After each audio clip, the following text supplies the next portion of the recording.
All right, let's bring in our panel for tonight. And joining me is Sky News host Caleb Bond and LNP Senator James McGrath. Welcome to you both. And before we get back into the serious topics, I do want to start with those Midwinter Ball speeches that I just played. Caleb, how did you rate those jokes? I thought it was great. I wish we would see more of this side of our political leaders, because this is the stuff that endears people to a political leader. I mean, you know, they call it show business for ugly people. But when you get to see the more personal side of politicians, you can start to warm to them, and so often that's what we fail to do.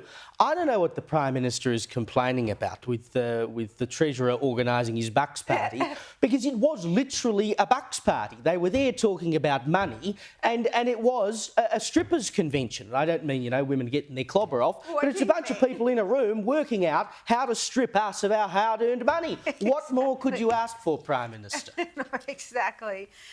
James, you weren't there last night. You know, have told me that you boycott Midwinter Ball. I personally haven't been since, I think, 2019.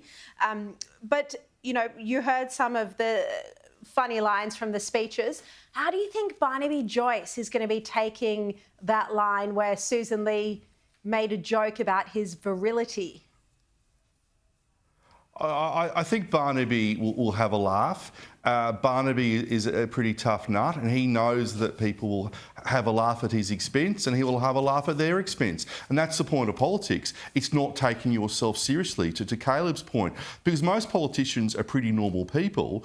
But for some reason, when we put a camera in front of us, we sort of tense up and start speaking like demented accountants. And what you saw last night with the politicians was cracking jokes. And guess what? They do crack jokes. They are normal people.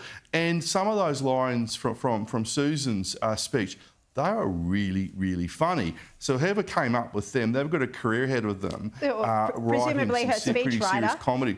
Yeah, exactly. Well, presumably her speechwriter. I mean, they were pretty good. They were better than Albanese's jokes. I would have played more of Albanese's, but he was referring to slides, so it didn't really work with the audio. In fact, that was the only gag that did work. But, you know, I still thought, apart from her gag at the Nats, it was also funny how she was self-deprecating. Yes. She made fun of herself and the fact she had that extra S to her name for numerology. I know, which she's later changed the story on a bit, but at least she can make fun of herself for it. Again, it goes to what we like to see in a politician. I do have to ask you, James, though, if we're talking about virility, when you say tough nut, was that deliberate or inadvertent? Oh, Caleb, please. Let's move. Let's move on. All right, on that note. Let's move along. Let's turn to this Richard Marles meeting with Pete Hegseth and JD Vance, which was described by a US defence official as happenstance. Now, Caleb, what do you think's going on here? Well, it's bizarre, isn't it? For the US to say that this was not a meeting and then later say it is a meeting, I mean, what is the truth here? To be honest, you can put all of that aside, I think, to some degree, and say the real embarrassment is that we even have to send an intermediary to try and get a meeting with Donald Trump, which is essentially what this is. It's Richard Marles trying to go and lay the groundwork so we can eventually get the meeting with the man we actually want to have a meeting with. And the fact that we have to do that in the first place, regardless of how bizarre this whole thing has been about whether it was a meeting or not with Hegseth, is the real issue.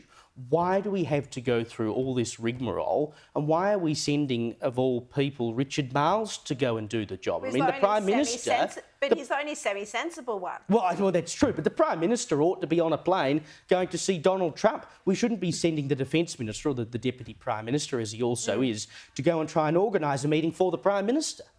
I mean, often when there are meetings, you see them sitting down at a table together. So I wonder whether...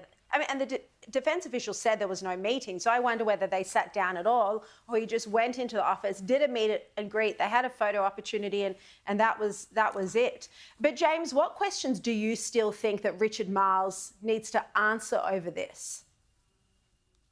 Well, what was discussed at this meeting? Whether it was a happenstance or it seems like a bit of an omnishambles, he's gone all the way over there. No meetings were locked in. And you know with politics and when you have meetings, you want to have an agenda before you go there. There appears to be no agenda. He's got on a plane. Has he taken his golf clubs with him? Did he have time to play golf? Because we know he likes doing that. And I speak as someone, I want to make sure that our Defence Minister is besties with the Secretary of State of Defence for the United States. I want them to get on because they're our most important ally. Yeah. But it appears that Richard Marles, he's just sort of turned up, sort of like he's a bit lost. And he's sort of letting down us and letting down the alliance, more importantly. But to Caleb's point, it's been 290 days since President Trump was elected, and Prime Minister Albanese is yet to have a proper meeting with President Trump. This sends a worrying sign to how America sees us because of the behaviour and the conduct of Prime Minister Albanese and his ministers towards America, and Richard Marles is the latest example of the omni-shambles that is the current alliance.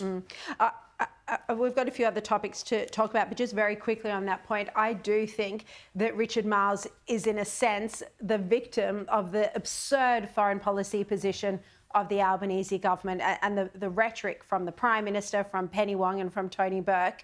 And that's what the Trump administration is reacting to, the closeness with China as well.